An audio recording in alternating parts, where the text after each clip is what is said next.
our man Saul has just arrived in the house. And real quick before we get to you, Saul, I do want to clear. Dan, you were saying that it was Tiffany who proposed to Finstock. Okay, so in season 1, Tom proposed to Tiffany, but in season 2, Tiffany proposed to Tom. So they both proposed to each other, but they both rejected. Well, we'll cancel out when she proposed to him and just say that. What? I will say this with regards to Frenchie. In business, when you come up with like a new venture, you have the most to benefit because you're the first one to come with it. So I hear you, Frenchie, but like you said, it's the most risk. That's why I'm not saying like Frenchie, like a Finstock is, oh, he's insane. I'm like, I can't be out now. I can't have 2 against 1 against me, and I'm the one. I can't do it. Saul, what is going on, everybody? Saul is dude. They're ganging up on me, man. It's like 2 against 1 here. I disagreed with you. I just said it's risky. What are you clowns talking about? I don't even know what the fuck is all going right, on. You start can arguing I say like it's squawk box. Yes. We'll let Frenchie. I just had a segment. No. Can I say, because I'm expecting the worst insult possible, and that's what I want from you right now. I just claimed that Finstock's a fucking genius. I just claimed that his Moneyball technique. I know. Bobby Finstock? Yeah. The guy who runs the exchange, Gucci. Yeah. That guy. He's a fucking genius. The Dude, way I was he did sitting here Moneyball. screaming at him. Oh wait, hang on. Frenchie. Okay, hang on. I understand why he thinks this. I know why you think that Tom's a genius. You obviously did not watch the draft. No, that was the question. Who won the draft? I said the Den, and he said Finstock. And by the time it was over, I forgot who I said won. I was just trying to argue as to why Finstock didn't. Are you talking about how I said Finstock. Did you draw this? How did you draw this conclusion? In a pure analytical, I'm a manager call center, right? I know what it is to interview, hire, and fire. Yeah, well, I'm a Schmoedown pro, so don't brag. So, hey, there you go. But for me, I understand his risk. I don't think that Finstock and Roca would be on board with strategy if there's more of a risk to lose than to win. They have to understand strategy. I do. That's my. He's very emotional, but he's a fucking smart man. He lets his emotions take over, but he's a fucking smart man, and he hates losing. He hates losing. Because he's so used to it. He knows what it's like. Hell yeah, so. But for me, the Moneyball strategy was invented by Kaiser in the Schmoedown. I think it's like the Athletics, and the Red Sox. The Athletics created the Moneyball strategy, but didn't win, and the Red Sox took it, run with it, and perfected it. And that's what I'm predicting Kaiser might do. Kaiser? Not Kaiser. Finstock. You don't even know what manager you're talking. Listen, I'm French. Hey, you said it. I said it. And I don't even know that I necessarily go for the analytics shit, man. I mean, yeah, it works on paper, but paper doesn't necessarily play out those numbers. The paper doesn't account for how you feel, your emotions, your all that stuff. There are lots of outside influence. Jay is correct, and this is coming from someone who has been for most of his life what's up, Haskell? This is coming from someone, me, who's been an Eli Manning fan most of my life. You have to factor in intangibles into any competition, things that you cannot observe with metrics. Eli Manning has 2 Super Bowl rings. That's as many as Peyton Manning. Despite the fact that he doesn't have the pretty stats like him, you're not taking into account the intangibles. And if you're just looking at this, first of all, you can't even say they're moneyballing. Moneyball is they are. You went and got veteran players who statistically put out the same output in certain metrics every season. These are rookies. But by the way, we talked about Schmoedown. This is Schmoedown moneyballing. Right. Look. They have no stats. How can you say you're moneyballing if you have no stats? It is a shorter version of moneyballing, but shorter version. It's a magical version of fucking money. But okay, so hold on, Saul. Let him try to dig himself out of this. I got to hear this. I don't have to dig. I don't care if no one agrees with me. I believe it, and that's what's important to me. I'm having a blast. But this being said, for me, it works because he crunched down to our formula. He went to interviews, to tests, results of those tests. That little dossier he's talking about, the 400-page, Roca cleared it out. It's 98 pages, one for every competitor. They went through the same. I know, I'm in it. They went the same type of formula, and they got the results that for them, by piecing it together, really completed their full chart. So yeah, they don't have as much stats, right? But it's still towards that that type of equation for me. That's still moneyballing in a Schmoedown fashion with all the stats they can muster up. Is it gonna backfire on them? Yeah, you never know. But if they fucking sometimes you know, Frenchie, sometimes there's enough information which you know. You can draw a conclusion based on facts. Sometimes you know. See, so you see, for me, I didn't know until everything clicked in, and I realized what he was trying to do. And when I realized his strategy, for me, that just made the most sense. Hey, Frenchie. That's just me. Like I said, I'm French. Forgive me, Frenchie. Listen to me again. You're discounting the intangibles. These are inexperienced rookies. Look, you got Craig Gaynor. Craig Gaynor is a world-class Schmoedown competitor. I'm not doubting Craig Gaynor. I think Craig Gaynor knows a lot of things about a lot of things. And I tell you what, I wouldn't doubt Craig. I hear Craig's name. I'm going to listen to what you got to say. But if you're discounting the intangible components, which, by the way, I learned more about the movie trivia Schmoedown in my first 2 questions of my first match than I did in 7 months of preparation. 7 months of watching movies, taking copious notes. I learned more in 2 questions about the entire process than I did in 7 months. There is a huge part of this game that no one talks about because it's hard to quantify and qualify. And if you're going to bring a team full of rookies in, you gave Craig a lot of homework to do because he's got to get these kids up because it's going to be Craig. Craig is going to be the one coaching these kids up. And I say kids in the way that I mean they're rookies. I'm not going to or whatever. I don't give a I don't know why I'm explaining myself.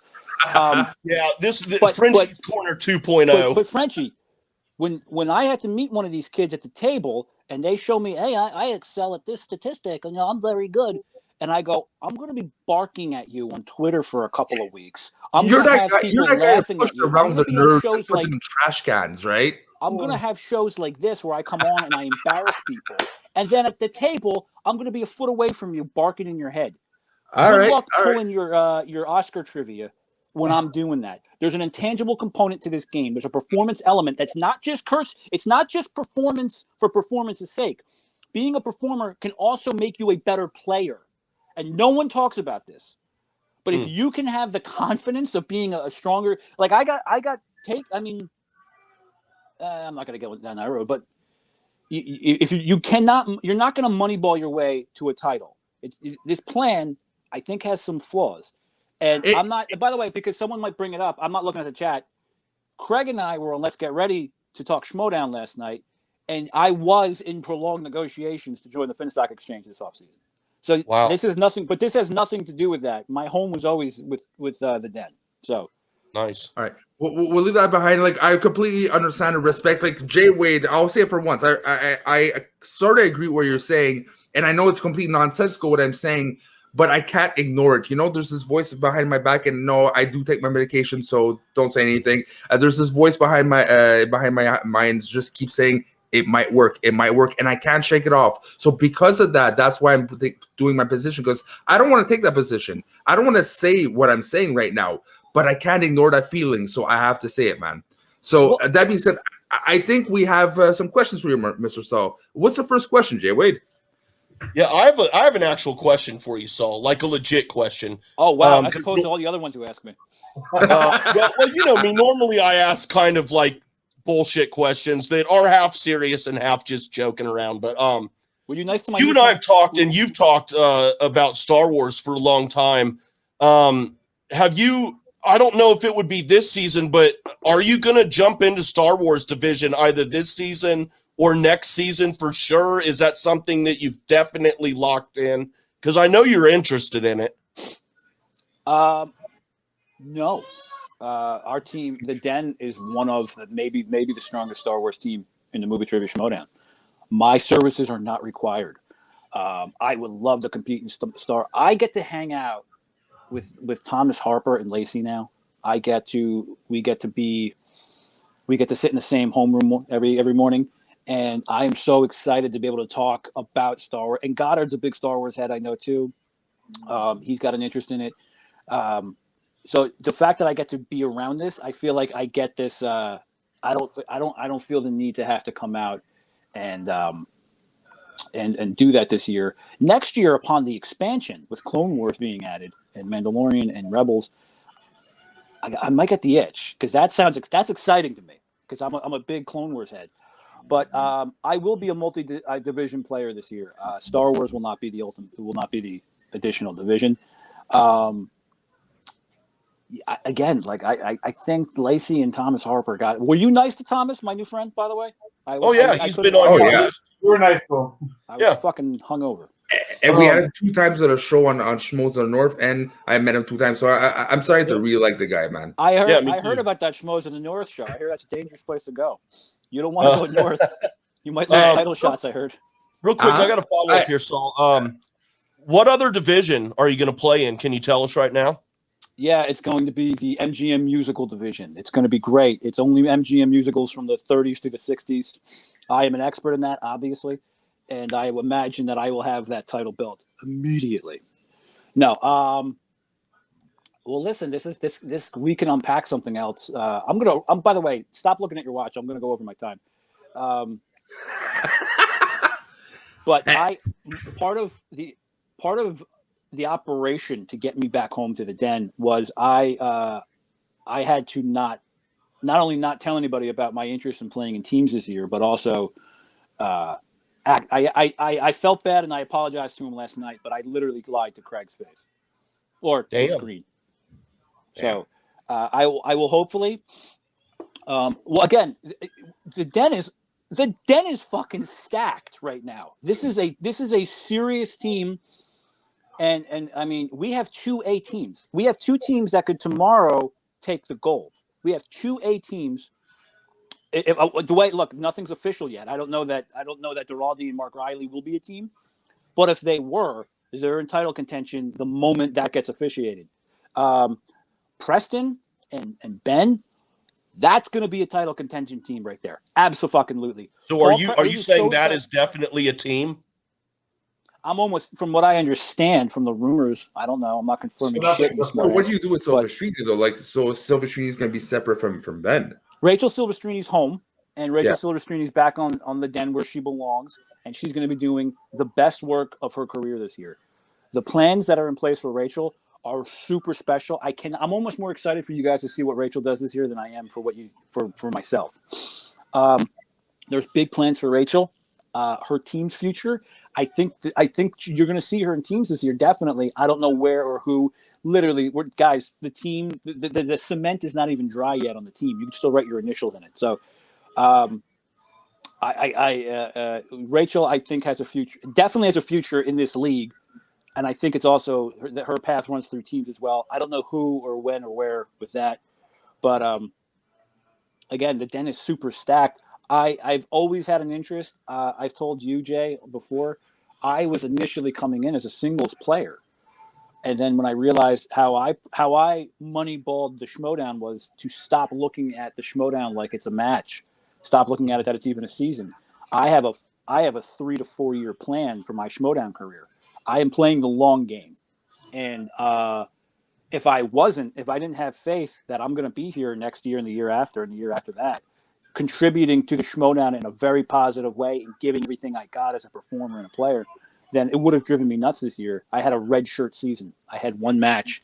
And even though I knew I never lost faith in myself, that I knew I was going to have opportunities again, it was fucking hard. It's fucking hard knowing, that this thing that I'm so invested in, you only get 1 crack at.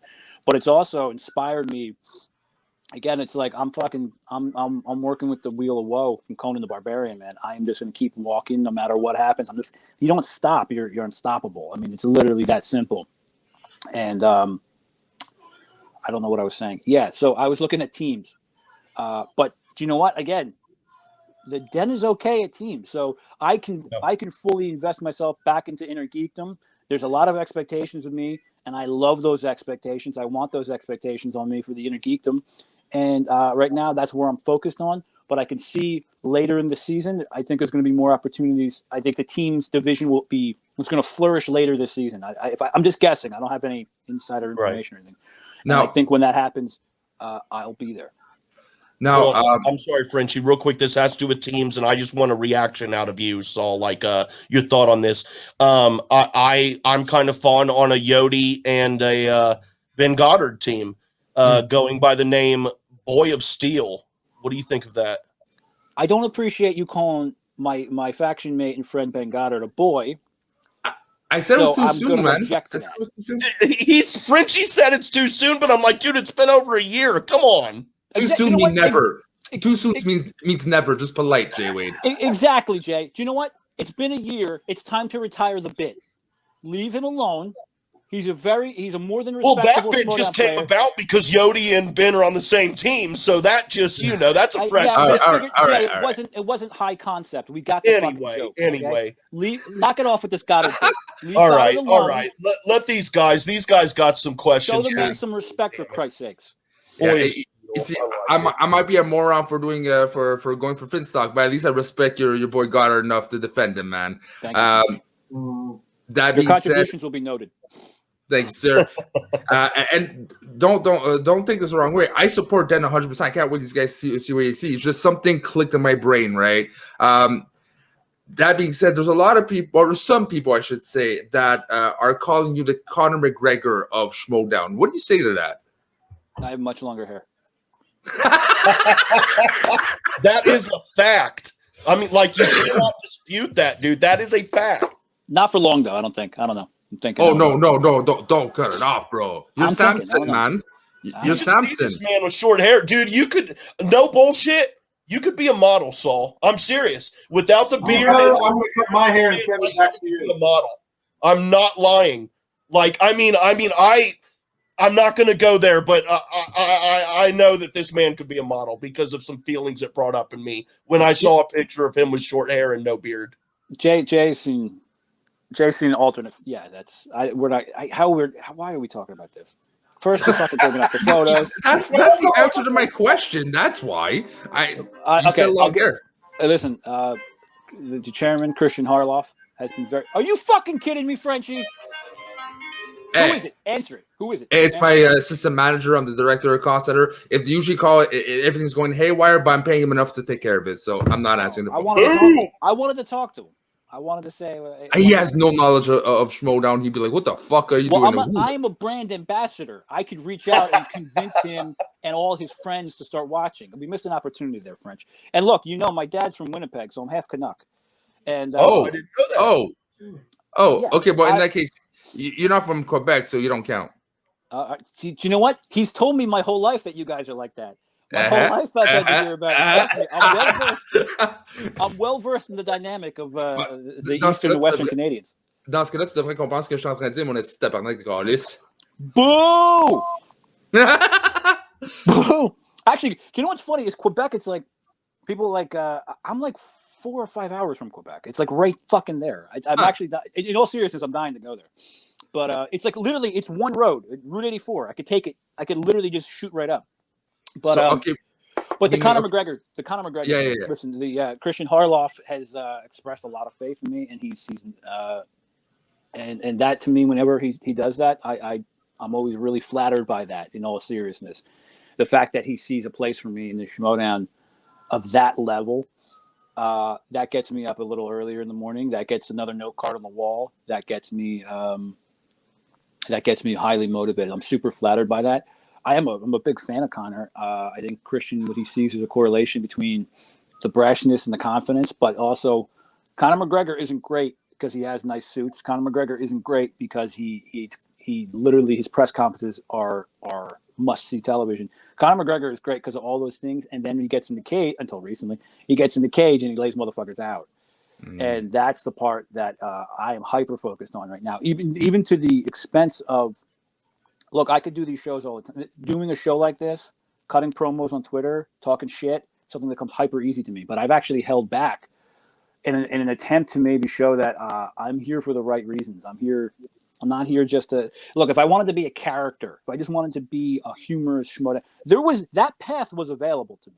That was an option where I could come in and be solely dog out the bacon or whatever the fuck, and just been a Josh McCouga type of character. Which, my favorite Schmoedown player of all time is Josh McCouga. So he's my favorite of all time. He's my favorite is Josh McCouga. My second and third are also Josh McCouga. So to come out and be just to make people laugh and have fun, that was an option to me. But I think the most interesting way to navigate my Schmoedown career is to also make people laugh, give you the best performance and character work in the Schmoedown, which I think I'm capable of, but also win a lot of fucking matches and terrorize people at that table. All right. So Sounds good. speaking of that, you want to further your career. Do you want to face Brendan Hanna and get your revenge early, the very first match, or do you want to build up to that, have several matches, defeat him, and then have your revenge against Brendan Hanna later? I don't know who Double D is, but the fact that he called Brendan Hanna makes me very happy, and I'm starting to like this guy right away. Oh, Brandon Hanna just called in our emergency line again. Dude, I'm not listening to it. I just hung up on him. I'm not listening to it this time. He calls every week, and we keep ignoring him, man. Brandon Hanna knows. Where his future, the road that he's on, and that as soon as he accepted that match with me, that our fates were intertwined. He made a mistake, and he got away with it. He got away with it for a little while. But Brandon and I will play again. In fact, I heard a rumor that an incoming match with me actually hurt his draft stock, I heard. But then he went, I think he went 5th or 6th, so maybe the rumor is not so true. Brandon knows I'm here, and I'm not going anywhere until I fucking vanquish him. So you want to give it to me tomorrow, I'll be ready. If you want to give it to me at Spectacular, I'll be ready. Saul Hanna 2 will happen, and it's not going to have the same result. Everyone knows that. Especially Brandon. Maybe his manager didn't get that memo, but Brandon knows it. Brandon doesn't want this, but he's going to have to get it. And there is no goal that I have in the Schmoedown that doesn't also include, and then I smash Brandon Hanna. Saul Hanna 2 will happen this season. I promise, swear, and vow to you. When it happens, I don't got to worry about that. Much more interested people know about such things, and I trust that they will make this occur. And that all the fans will rejoice in me putting an end to that, whatever that is. Now that is baby heel Hannah, is what that is. But real quick, since we've got some live viewers, I do want to go ahead and read this. Last night I had reached out to Ace Cabrera to see if he could come on for a few minutes and talk about the draft. He was not able to. We'll schedule him for later on, but I did ask him a question and asked him if he would mind giving me a quote that I would read on air here. What I asked him was, were you aware that you were going so late in the draft, and does that upset you? I wanted to get his feelings on that, and his quote back to me, his tweet to me is, I had no idea, and not upset. Still kind of surprising to continue to be underestimated, even though I have the best record in Star Wars division and only losing once to the greatest champ of all time. Very well put. Thank you, Ace, for responding with that for me to read out here and let people know, because I know Christian had brought it up last night on stereo that Ace might be feeling a little raw about that. So thank you, Ace. And that was his reply and how he feels about that last night. Well, my quick question to you, Saul, is were you worried someone's going to pick you instead of Kate because you're starting to go slightly down every round? Were you worried someone was going to try to steal you away from Kate? Yeah, it was the most stressful month of my fucking life. I'll break it down for you. There was pretty much a great escape operation, but instead of escaping, it was the great return. I never at any point in the off season wanted to be anywhere else but in the den. It's going to be it's a new look den, and it's not just because there's new people here. The core is still here, but we're going to do things differently this season. It's going to be a new operational standard. And I posted a GIF, the Daniel Craig GIF from Quantum of Solace on my Twitter last night after I was picked. I never left. I never lost contact with Kate. Kate and I were in contact frequently from the end of the season until last night. We were messaging each other up until the pick. I was busting her balls for taking me at 9 instead of 8 even at the moment it happened, because it was both of us were highly stressed out. I had a lot of interest this season. I was very flattered that I had a lot of interest as both potentially being signed, and also two managers had point blank told me where and when they were going to take me. I had another manager who was, I think, being polite, was reaching out and feeling me out, but their plans went elsewhere. I don't think it was going to be. I don't think I fit into their plans, but they were nice enough to continue to kind of keep me, just to talk to me. But I was very. I think I was. I know some dipshits have said that I was a bit of a reach. I promise you that I was not a reach. I promise you I would have been gone probably the next pick after 9. Certainly at 12, I would have been gone. I know Gucci and Craig are talking about this all rookies bullshit. I was on their board. I was legitimately afraid that I was going to go at 5 to the Finstock exchange. I have a great respect for Tom. I'm a big fan of Tom and Craig. And the idea of being able to roll into the locker room with John Roca did appeal to me. But I never had any desire to seriously leave the den. And I never really did. I worked very hard to. I had, as I'm not trying to embarrass you, Jay, but I turned down an appearance on the show not long ago.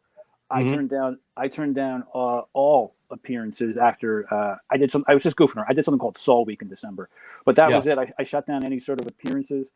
I kept my head low, and I tried not to raise my draft value because I didn't want anyone else being that interested in me. Smart. I had a conversation with Craig Gaynor, who point blank said, if you would have told me the truth about you wanting to be in teams, we probably would have offered you a contract in free agency. And then he also told me that if I knew how interested in you were about going back to the den, we definitely would have taken you at 5 and held you for ransom. And if Kate didn't pay, you just would have been our IG guy. So there was a very real threat that I wasn't going to return. Kate and I played it, I think, masterfully. We got exactly what we want, the way we wanted it. And I'm this is the only place I want to be. And it's going to be, I'm floored by the faith that Kate has had in me, my fellow faction mates have had in me, who are also co-signing all these moves. Preston and Goddard were aware of everything that was going on with me, and they were there encouraging this to happen. So I owe a debt to them as well. I owe an enormous debt to Kate. And this is the year that I begin to pay that debt off in a big, big way. But before you go, I can't let this go. I have to answer to it. By the way, Schmoedown North is only dangerous to lose your belt contention when you put your foot in your mouth on a very simple question and you self-sabotage yourself. Frenchie, I'm very capable of such things. Don't you know who I am? Don't you know who you're talking to? Yeah, yes, I do. But at the same time, I have to say it. Don DePonte's a smart dude. Like, if you guys almost ruined his career, you'll really run me through. I mean, you'll really do some damage. I'm a mouthy bro. I just asked him, how do you feel the IG slice in singles? And he went off. Again, it was interesting to hear about. My head's like, what is he doing? I just said a question. Don't lie to me. You sabotaged that, man. You almost ruined our champion. How dare you?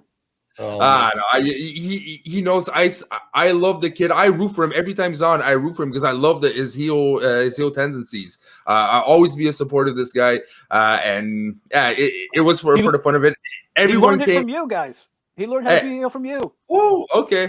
Yeah, we are more evil than we look. The Canadians. Too nice. Right. I don't trust them. Saul, thank you very much for your time, man. Is there anything else you'd like to say before we close out here?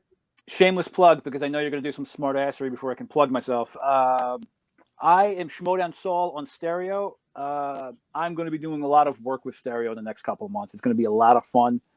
Saul Show will be on there. I'm going to be having a lot of fun. You're on the Saul Show right now, by the way. Welcome. And, well, hit me up if you ever want somebody to be on your Stereo Saul Show. Oh, and yes, I just totally invited myself onto your show. Oh yeah, no, I heard you. Yeah, that's not going to happen. And when what?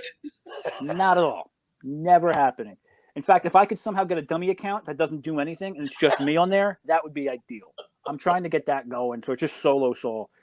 So Saul Show is coming to Stereo very soon. Stick with me. Subscribe at Schmoedown Saul on Stereo and on Twitter. I got to do more shit on Twitter. Look, I am new to social media. People don't believe me. I've never had a social media account until the spring, and it was forced upon me. I literally had to have a Twitter account. So last night there was an outpour on social media, very supportive stuff. I am floored by it. I'm still figuring it out. I'm still trying to figure out what do you guys want me to communicate to you guys. I'm still trying to work on that. So if you like what I do, if you like what I'm putting out there, come follow me on Twitter and help me put something together on there that you can have a good time looking at. Or if you hate me, come on there and we'll fucking mix it up. I don't give a fuck. Sweet. Well, I'll leave you some comments and shit. Pick on you a little bit. I'm still every time we talk, I push the line a little bit further with you, as where the first time you and I met, there was no line with you coming at me. You just, but you're an intimidating guy. Sure. That, and I'm in my position, and you're in my position, and you're in your position. So, I'm more intimidated of you than you are of me, dude. You're running the show, to be honest. So, and that's the way I like it, and that's the way we're going to continue this relationship. And you don't scare me, Skull, but you definitely gain my respect. Mm-hmm. But give me time. I'll come up there. I'll fucking figure it out. Look, man. Not a lot of things scare me, to be honest. I scare myself. That's about it. Do you know what scares me? Mayonnaise on all food. So you guys need to chill out. That scares the shit out of me. Oh, hey, fries and mayonnaise, the best shit ever, Soul. Come on. I actually, you know what? Last time I was in Germany, I indulged in that, and I hate mayonnaise, but it fucking worked. Actually, I was shocked. It's amazing. Yeah. All right. Thank you very much, Saul. I respect you as well. Thank you, Double D. I don't know who Jay didn't fucking introduce you, so I don't know who you are, but I'm. I'm Double D. I'm the numbers guy here. I'm smarter than both these two up here. Okay, I hope you do better than Freddie Badmath over at the Runaround, because that. Actually, Dan, I'll say this about Dan here. I had asked Freddie originally if he wanted to do a segment like a numbers type stats segment on here. Wasn't able to. Knew it was a long shot. He recommended Dan to me. So you mean Frankie? Yeah. You mean the birthday boy, the baby face Frankie? Yeah. Hey, check this out. Yeah. That's Frankie fucking numbers. Yep. From 2002. Oh. Double D went to school with him. Oof. We actually had the same algebra teacher in freshman year. Oh, really? So, hey, maybe that's a statement to how good your algebra teacher is. Yeah. Hey, maybe not. No comment. All right. Hey, Saul, thank you very much again. Man, you're always welcome back, and I'll ask you back again, and you'll turn me down, and then I'll ask in about the fifth time you'll say yes because you feel bad for me. So thank you very much. You never forget that how guilty I get. So that's a strong move for you. Okay, so I just have to invite you 20 times in my case, and eventually you'll be on our show. No, you're different. Hey, there was a time he was turning everybody down and telling them I only do Jay Wade's show. So that made me feel real good for about a year. So you say that now, we'll find a way. I'll buy you a couple cases of beer. We'll find a way to get you on the show. Yeah, Paul Denuzio still hasn't. So how do you think your chances are? You underestimate me, Paul. Challenge accepted. All right. This is going to be good, guys. Hang up on me already, for Christ's sakes. Good luck this season in the Schmoedown, Saul. Definitely going to be looking forward to what you're doing, and not only with your gameplay, but your character work as well. Like Frenchie said, Conor McGregor of the Schmoedown, and I love it. So thank you for your time. Appreciate it very much. Thank you.